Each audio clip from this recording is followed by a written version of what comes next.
Episode 97, Alex Meets the Cadillac Man. Kelly's gaze was fixed on Alex, who had just walked past the Cadillac. She didn't notice the other man standing next to the car at all. "Hey, beautiful, why are you in such a hurry?" The man stepped out in front of her. Seeing her at such close range made him even more excited. She was far from average, with her bright eyes, white teeth, and magnificent figure. Kelly looked at the man speechlessly. She wanted to dodge to the side, but he stood directly in front of her.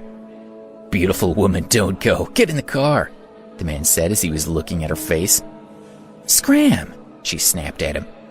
Looking at his lewd smile, she took a cautious step backwards and cursed at him fiercely.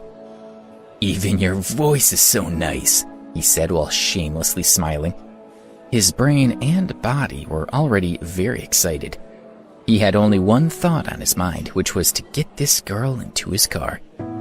"Beautiful girl, come on. I'll buy something for you when you get in the car," he said in his soothing voice. The man's mind was completely occupied by her. He opened his arms and pounced at her. "Ah!" She covered her ears and screamed. Whack!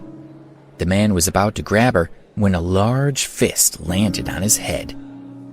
"Ah!" He staggered to his right and his ears buzzed. He was angry. He turned around to attack his assailant and found Alex staring at him. Alex punched the man again with his big fists. He grabbed the man's hair and kicked him back into the Cadillac. The man's two front teeth hit the side of the car, covering his mouth with blood.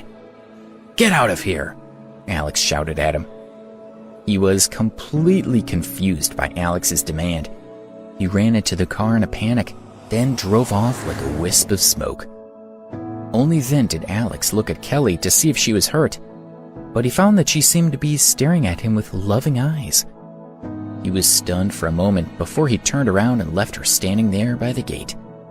She followed after him. "Alex, thank you," she said as she rushed beside him. He was indeed the hot-blooded man who had saved her that day. "Can you stop following me?" He stopped to look at her as he spoke. She stared quietly into his eyes. "I won't disturb you. If you find me annoying, I won't say anything either." She felt more and more that Alex was the right person for her. "What are you following me for?" he exclaimed. "You should know that I like you," she said boldly. "I'm telling you, I don't feel anything for you," he said worriedly. "Nonsense. If you don't like me, then why did you save me just now?" She didn't believe that he had protected her only out of a sense of justice. Her words made Alex's mind freeze. He knew that he had been really worried about her a moment ago when he had heard her scream. That was not a good sign. He had to stop this. "Miss Phillips, you have such a good family and life. I'm just a poor student who's worth nothing. I really don't understand. Why do you insist on following me?" he asked with a frown. "That's right. You've already said it very clearly. My conditions are good, but you're only a poor student. Why do you look down on me?" she said as he gazed directly into his eyes. Alex didn't know how to reply to her. He just looked at her angrily for a second, then turned around and walked ahead of her. She was determined to follow wherever he went. Talking to her now would only make him more disgusted with himself. He walked up to a stall on the street and asked for a plate of fries. She silently sat beside him as he pretended that she didn't exist. "What would your girlfriend like to eat?" the food vendor asked him. Alex was speechless. He tried to explain to the vendor that he had nothing to do with Kelly, but she spoke first. "I'll have the same as him." The vendor prepared a plate for her. She smiled lightly, but Alex's face had grown dark. 2 plates of fries were served at the same time. Alex grabbed a few mouthfuls.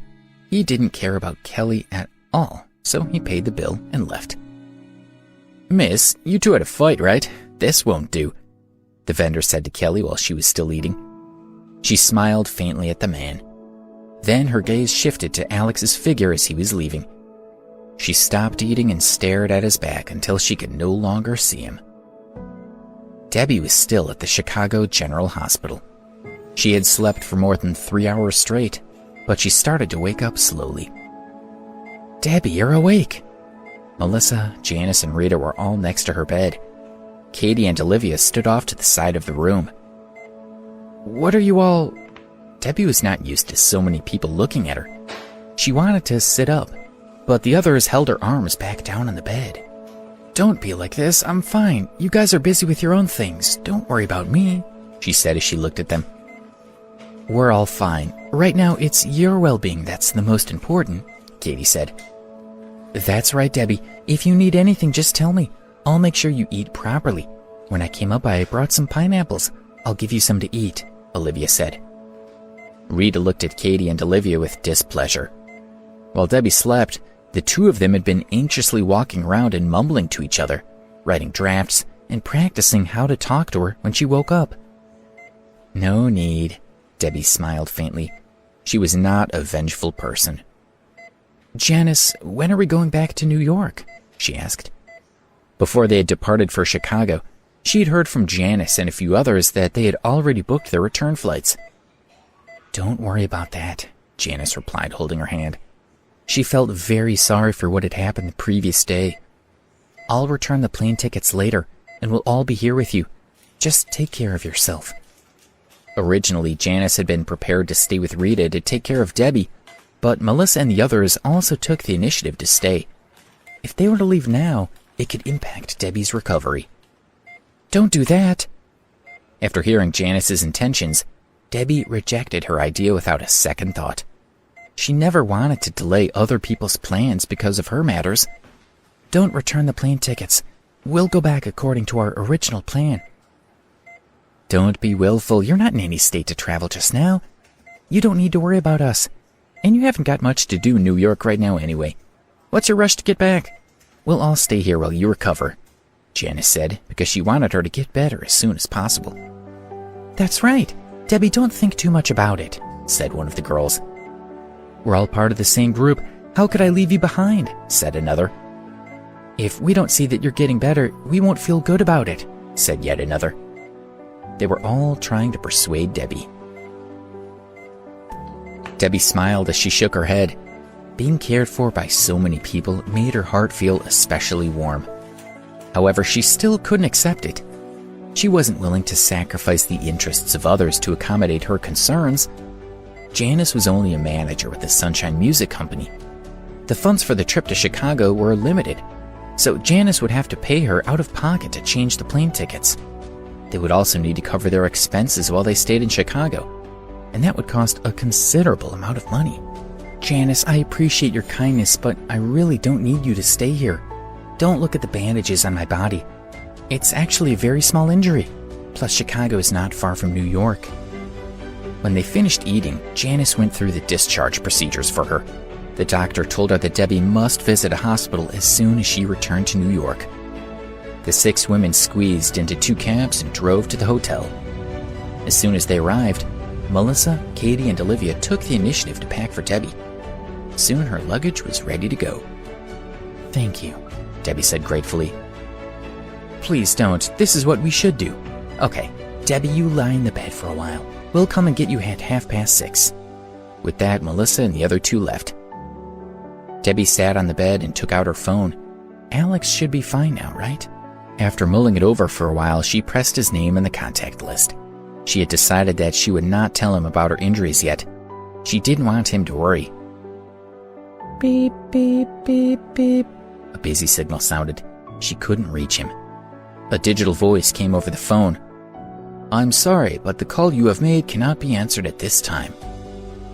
Debbie was a little disappointed and thought, maybe he's busy right now. But when he sees that I called, he'll call me back. It's good if I can't reach him. Then I don't have to hide this from him. After thinking for a long time, she finally texted Alex. I'll be at New York International Airport at around 9 o'clock tonight. Do you want to come and pick me up? What Debbie didn't know was that his phone didn't ring at all.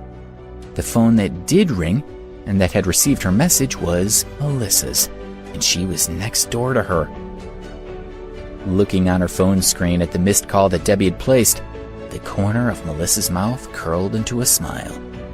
Earlier at the hospital, she had secretly changed Alex's phone number on Debbie's phone for her own.